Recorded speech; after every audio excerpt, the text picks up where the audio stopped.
नमस्कार मित्रांनो, साधी माणसे या मालिकेच्या आजच्या भागामध्ये आपण बघणार आहोत. इथे रूममध्ये आता सत्या विचार करत बसलेले असतो. तेवढ्यात धूमकेतू येते आणि मला लागते, हो चला बरं पटकन, दिवसभर आपण एवढा प्रवास केलाय, मग कपडे चेंज करायला नको का? चला बरं कपडे बदलून घ्या. हे बघा इथे बेडवरती तुमचे कपडे ठेवलेत. पण सत्याचं काही धूमकेतूकडे लक्ष नसतो. तो सारखं त्या छाया आणि सोनालीचा विचार करत बसले असतो. तेवढ्यात मीरा आता सत्याकडे बघू लागते. अहो काय झालंय, कसला विचार करताय सांगा ना. त्यावर सत्या म्हणू लागतो, धूमकेतू अगं त्या दोघींचा विचार करायलो मी. तेव्हा मीरा म्हणू लागते, दोघी? कोण दोघी? तेव्हा सत्या म्हणू लागतो, धूमकेतू अगं असं काय करते? ती सोनाली आणि ती छाया खरंच दोघी जुळ्या बहिणी असतील का? अगो किती सेम टू सेम दिसत आहेत. तेव्हा मीरा म्हणू लागते, अरे बापरे, दोघींची नावं लयच तुम्ही पाठ करून ठेवली, सोनाली छाया. अरे बापरे, एवढं लक्षात? तेव्हा सत्या म्हणू लागतो, धूमकेतू अगं तू तसा अर्थ नको घेऊ धूमकेतू. अगं खरंच विचार कर ना, त्या खरंच जुळ्या बहिणी असतील का? तेव्हा मीरा म्हणू लागते, तुमचं आपलं भारी आहे. मागाशी तर काय काय बोलत होते धूमकेतू, तू तर नशा आहे आणि तुझ्या डोळ्यात बघितलं ना मी सगळं काही विसरून जातो. आणि सोनाली आणि छाया हे नाव बरं लक्षात राहिलं तुमच्या, बोला ना. त्यावर सत्य म्हणू लागतो, धूमकेतू अगं चेष्टा मस्करी नाही करते मी, अगं सिरियसली म्हणतोय धूमकेतू. खरंच या दोघीजणी जुळ्या बहिणी असतील का?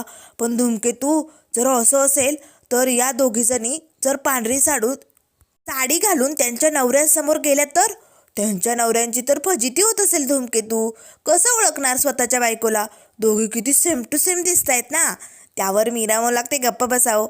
अहो नवऱ्याला आपली बायको ओळखता येतेच आणि त्या सांगतील की मी छाया मी सोनाली, त्या कशाला फसवतील? तेव्हा सत्य म्हणू लागतो, तसं नाही धूमकेतू. जर नवऱ्यांबरोबर भांडल्या असतील, रुसल्या असतील, तर जर त्यांनी नवऱ्याला सांगितलं की ओळखून दाखवा तुमची बायको कोण आहे, तर नवऱ्याची तर फजिती होत असेल की नाही धूमकेतू, हो की नाही? तेव्हा मीरा म्हणू लागते, गप्प बसाव. असं काही नसतं. नवरा आपल्या बायकोला ओळखू शकतो. तुम्ही मला ओळखू शकत नाही का? आता जर मला जुळी बहीण असती तर तुम्ही मला ओळखलं नसतं का? सांगा ना. तेव्हा सत्य म्हणू लागतो, अरे बापरे, नाही नाही नाही नाही, ही चूक मी करणार नाही धूमकेतू. माझ्या धूमकेतूला जर मी ओळखलं नाही तर माझंच मरण व्हायचं. नाही बाबा धूमकेतू, तुझ्या या बोलण्याच्या माऱ्याने मी मरून जायचो. मी तुला ओळखणार, लगेच ओळखणार. तेव्हा मीरा म्हणू लागते, खरंच ओळखू शकता मला? तेव्हा सत्या म्हणू लागतो, धूमकेतू जगात कुठे बी असू दे, मी माझ्या धूमकेतूला ओळखणार. कारण माझा धूमकेतू हायच असला भारी, जगात भारी. असा समोरनं आला ना, सनकन माणसाच्या अंगावर येऊन आदळेल. आणि जर त्याला ओळखलं नाही ना तर माणसाचा जागीच काटा होईल, खचाक. असे म्हणत आता मीरा मात्र हसू लागते. त्याच वेळेस आता सत्या म्हणू लागतो, धूमकेतू अगं मी खरं बोलायलोय धूमकेतू. तेव्हा मीरा म्हणू लागते, बरोबर आहे, ठीक आहे, चला हे कपडे बदलून घ्या. आता काही दिवसभर हेच कपडे ठेवणार आहात का? चला दिवसभर एवढा प्रवास झाला, चला बरं पटकन. तेव्हा सत्य म्हणू लागतो, धूमकेतू पण काय बी म्हणा, तू या ड्रेसमध्ये लय भारी दिसत होती.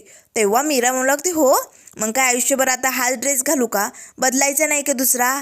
तेव्हा सत्य म्हणू लागतो, बदलायचा की धूमकेतू? पण मी खरं सांगायलोय, तुला हा ड्रेस लय भारी दिसत होता, एक नंबर भारी. आणि मी अजून एक सरप्राईज आणलंय धूमकेतू तुझ्यासाठी, पण तू आधी डोळे बंद कर बरं. तेव्हा मीरा म्हणू लागते, डोळे बंद? त्यावर सत्य म्हणू लागतो, हो हा बघायचं नाही, चीटिंग करायची नाही, मी आलोच. असे म्हणत आता सत्या लगेच सरप्राईज आणण्यासाठी तिकडनं बाजूला जातो. थोर इकडे आता रवीसाठी रियाने स्वतःच्या हाताने मॉकलेट बनवलेलं असतं. आता ती रवीला पी पी असं म्हणत असते. रवी मात्र वाकडं तिकडं तोंड करून आता रियाने बनवलेले हे मॉकलेट पित असतो. तेव्हा रिया विचारू लागते, रवी अरे कसं झालंय, छान झालं असेल ना? तेव्हा रवी लागतं, औषध पिल्यासारखं वाटते रिया. रियाला राग येतो, काय मी तुझ्यासाठी एवढं प्रेमाने बनवलंय आणि तू असं बोलतो? तेव्हा लगेच आता रवी म्हणू लागतो, पण काय गरज होती? त्यावर रिया म्हणू लागते, मला माहिती होतं मी बनवलं ना प्रेमाने तर तुला खूप आवडेल, पिऊन टाक. तेव्हा लगेच रवी म्हणू लागतो, नाही नको, नंतर पेल की, आता मला भूक नाही आहे. त्यावर रिया म्हणू लागते, ते काही जेवण आहे का जेवायला? पिऊन घ्यायचं म्हणजे पिऊन घ्यायचं. असे म्हणत आता जबरदस्तीनेच इथे रियाने तो ग्लास रवीच्या तोंडाला लावलेला असतो. आता जबरदस्तीने कसं तरी वाकडं तिकडं तोंड करून आता रवीने ते प्यायलेलं असतं. पण त्याच वेळेस रवीला जोराचा ठसका लागतो. आता रिया पटकन बाजूला मग असतो टेबलवरती, त्यातनं ग्लासमध्ये पाणी ओतते आणि रवीला देते, रवी घे पाणी पे, तुला बरं वाटेल.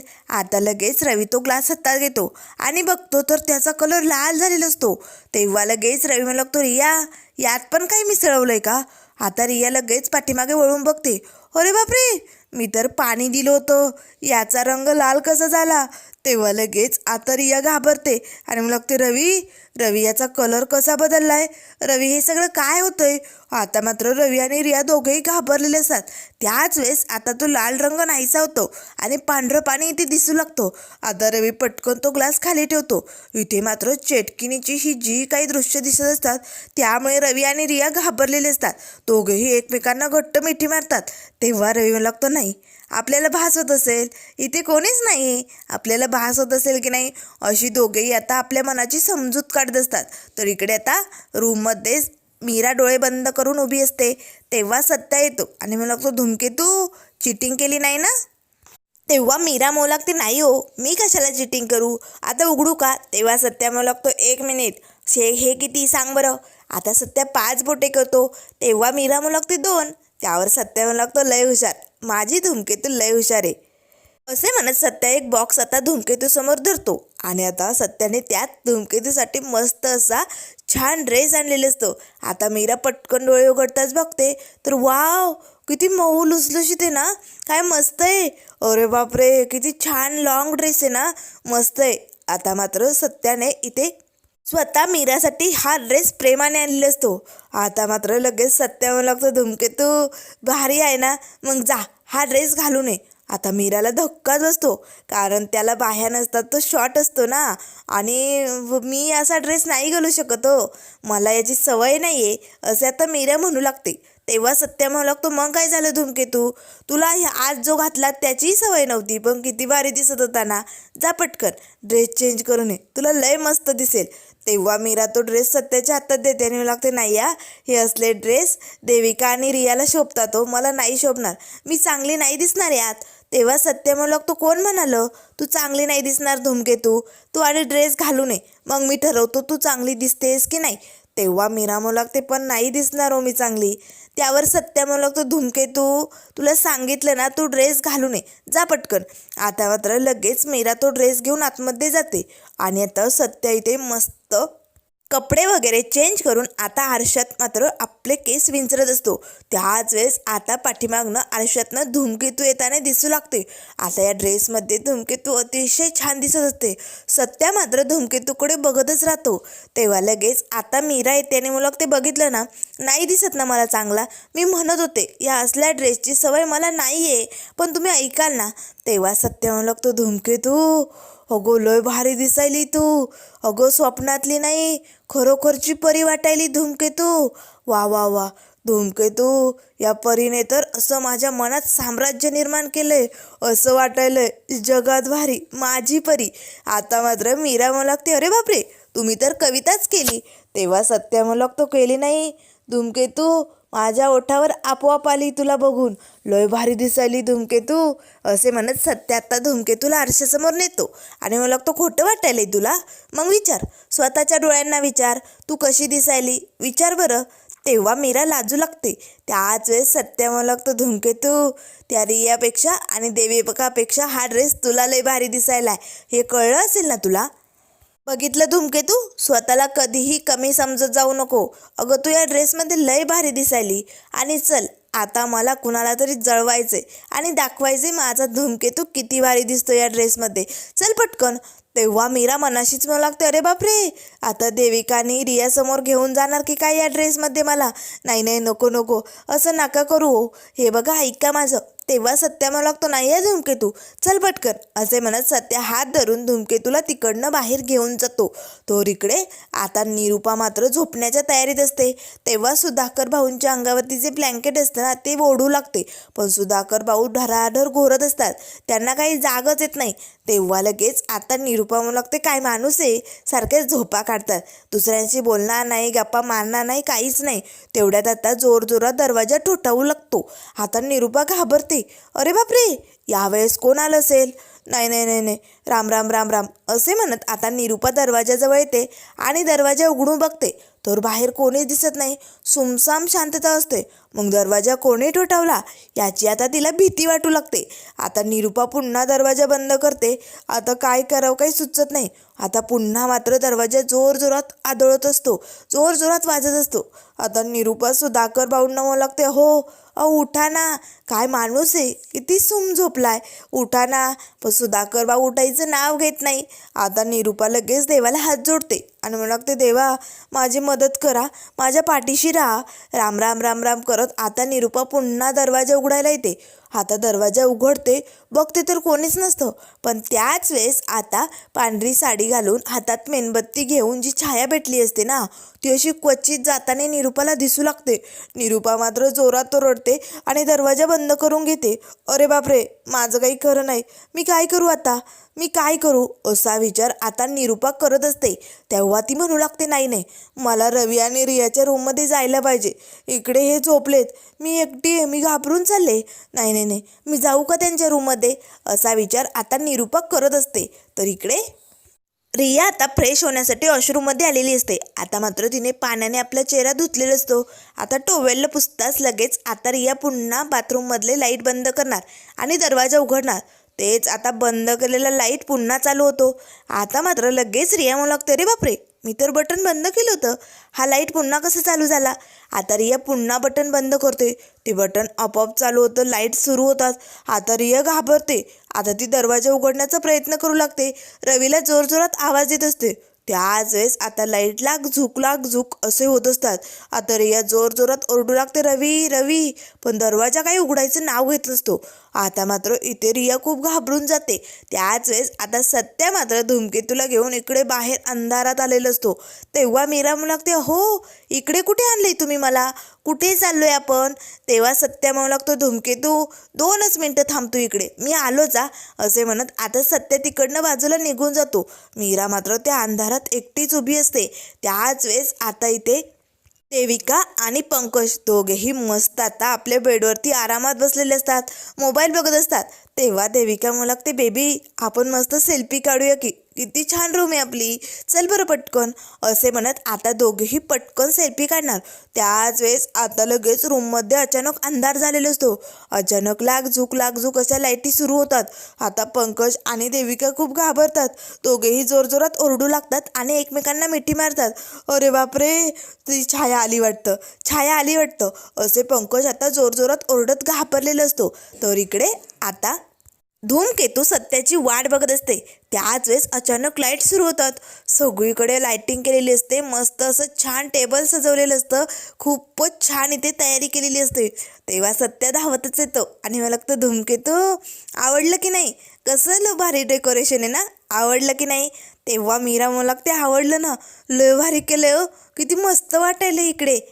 तेव्हा सत्य मला लागतो, धूमकेतू हे समजा तुझ्यासाठी केलं बरं का. आणि काय ग धूमकेतू, मी तुला म्हणत होतो तू या ड्रेसमध्ये लय भारी दिसायली, तुला खोटं वाटत होतं ना, आता पटलं की नाही. बघ या लायटिंगमध्ये काय मस्त दिसायली तू, एक नंबर भारी.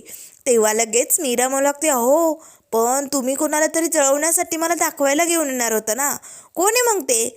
तेव्हा लगेच सत्य म्हणू लागतो, हो मी त्यासाठी तर इकडे आलोय ना, त्याला दाखवायचं आहे मला, माझी धूमकेतू जगात भारी आहे.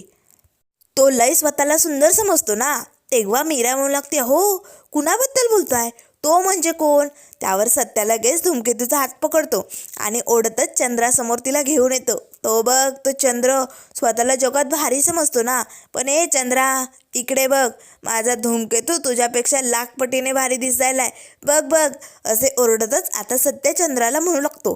तेव्हा मीरा म्हणू लागते, गप्प बसाव, मला लाज वाटते, चंद्राची आणि माझी तुलना करताय तुम्ही, काही बोलता.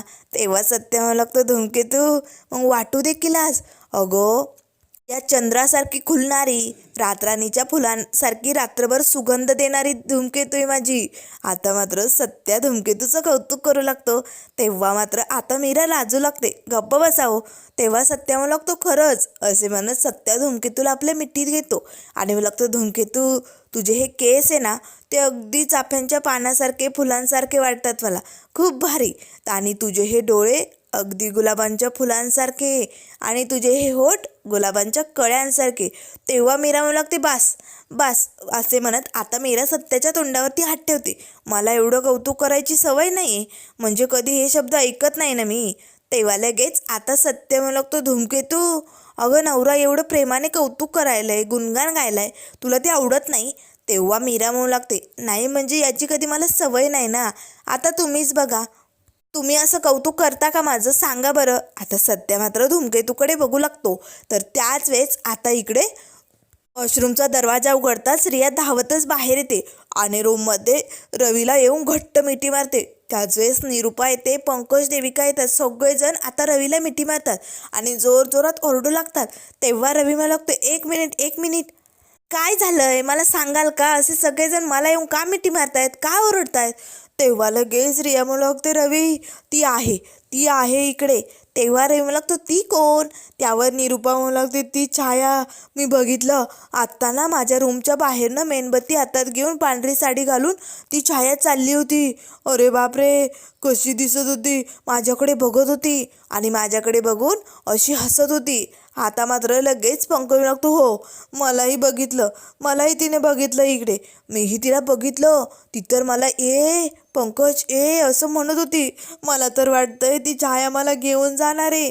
तेव्हा देविका म्हणू लागते, नाही या पंकज, असं कसं मी तुला जाऊ दे, नाही मी नाही सोडणार तुला.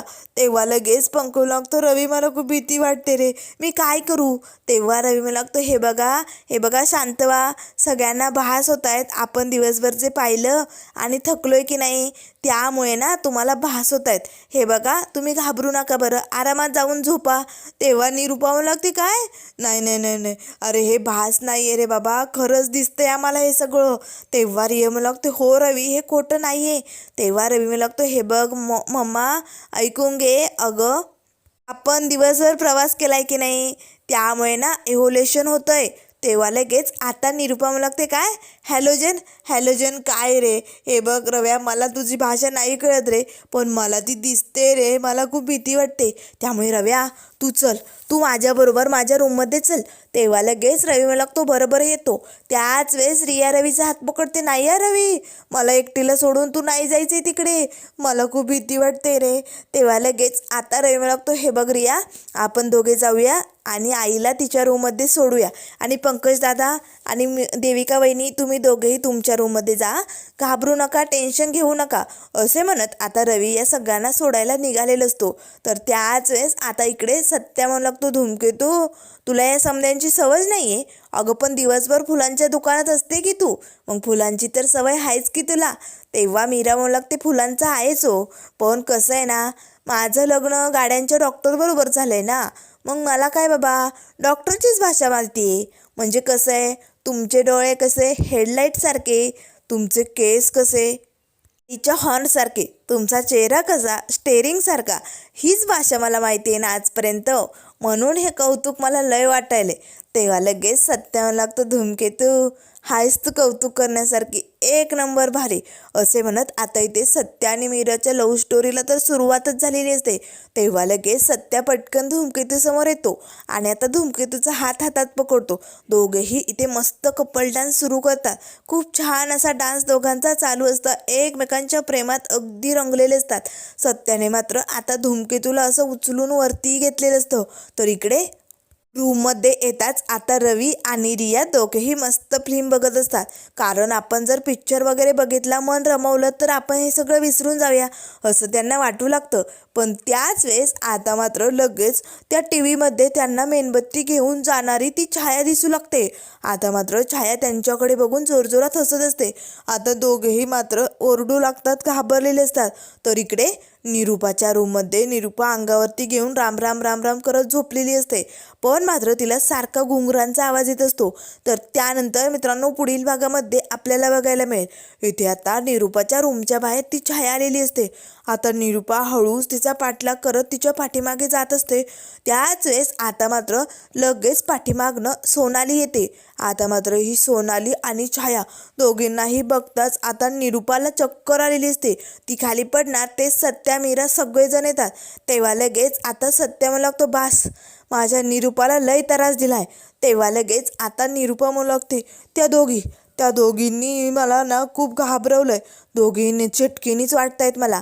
तेव्हा सत्या म्हणू लागतो, बास, आत्तापर्यंत माझ्या घरच्यांना लय त्रास दिला, पण आता या चेटकिनीची पोलखोल होणार.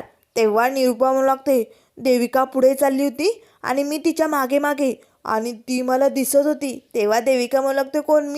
मी नाही आई, मी नव्हते तिकडे. तेव्हा निरुपा म्हणू लागते, तू नाही ग, अगं ती छाया मेणबत्ती घेऊन. तेव्हा सत्या म्हणू लागतो, बास निरुपा, तुला घाबरवलंय ना तिने. आता मी पण बघतो नेमकं ही छाया आणि सोनाली नेमकं आहेच तरी कोण.